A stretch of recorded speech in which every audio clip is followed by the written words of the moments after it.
တို့တွေကခါလာတိုင်းကြပြာကြီးနဲ့အတန်းတွေကိုနှိပ်စက်တယ်စမျက်နာတွေလှန်လိုက်တိုင်းမှာတုတ်ရတွေကငါ့ကိုဝိုင်းပတ်တယ်တတ်တမတန်းရဲ့လောကမှာစကားပြေကလည်းတန်းစီလို့ပုံမြင်ပြဆက်ဝတ္ထုတွေကြအုံနောက်ကလည်းကြအိတ်သူမရိုက်လို့ပဲအထုပ်ပတိတွေဖတ်ရတိုင်းသူရဲကောင်းရဲ့ခြေရာကိုလိုက်ရတာခက်စစ်တွေကလည်းတော့အုပ်လိုပဲတိတ်ပယ်တွေကနှလုံးလှတယ်ဘာသာစကားအသုံးချောင်းတွေကစင်ကော်မီနဲ့ပြည့်နေတယ်မင်းတို့ပေးတဲ့ဒုက္ခကပြတပုတ်ထက်ပိုလေးလန်တယ်ဒါပေမဲ့ငါတို့ကတခြားစုကျွမ်းကျင်မှုနဲ့အားလုံးကိုရင်ဆိုင်မဲ့ဒါကတော့တလုံးတန်းခက်ခဲတဲ့လမ်းကြပြရီချမှာငါတို့ရုန်းကန်နေရစေဘာသာစကားသုံးချမှုတွေကငါကိုစိန်ခေါ်တယ်ဒါပေမဲ့ငါတို့ကဒီချွေဖန်တီးသူတွေငါတို့ကနိုင်ရသူတွေပဲ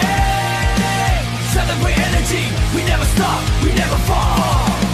အခုကြည့်လိုက်စမ်းအထုပတ္တိရဲ့စွမ်းအားသမိုင်းဝင်ပုံကိုယ်ရဲ့ဘဝသင်ခန်းစာတွေကိုငါတို့သင်ယူထားခက်စစ်တွေကိုဖြေချမယ်ဝဟာရအသစ်တွေနဲ့ငါတို့ကစားမယ်ကြပြရဲ့ကာယံတွေကငါနှလုံးခုန်တဲ့တစ်ထက်ထဲကြစီရမယ်နားထောင်စမ်းအတိချက်များကိုငါတို့စုပ်ကန်ထားတယ်ပူပေါင်းဆောင်ရွက်ခြင်းဆက်သွယ်ပြောဆိုခြင်းဒါငါတို့ရဲ့လက်နက်လေးနဲ့စွာဆန်းစစ်ဝေဖန်မယ်ပြဿနာတွေကိုဖြေရှင်းပြမယ်နောင်ထူးပြူ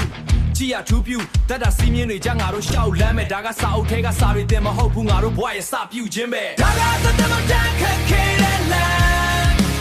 ကြပြရီချမှာငါတို့ရုန်းကန်နေရစေဘာသာစကားသုံးချမှုတွေကငါကိုစိန်ခေါ်တယ်ဒါပေမဲ့ငါတို့ကဒီချွေဖန်တီးသူတွေငါတို့ကနိုင်ရသူတွေပဲ Set the great energy we never stop we never fall Exercise 1 million that's what dread or debila Exercise 2 အပွဲလိုက်လောကန်မှာမင်းပါဝင်ရလား Exercise 3 dying das ကပုံမေရဲ့နှက်ကိုမင်းသိရလားလေ့ကျင့်ခံနိုင်ကငါတို့ကိုပို့ပြီးတမ်းပါစေတဲ့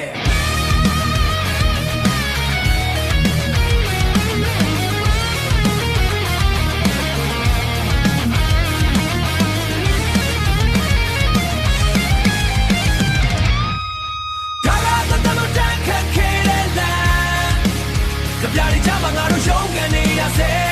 ဘာသာစကားသုံးချမှုတွေကငါကိုစိန်ခေါ်တယ်ဒါပေမဲ့ငါတို့ကဒီချွေဖန်တီးသူတွေငါတို့ကနိုင်ရသူတွေပဲ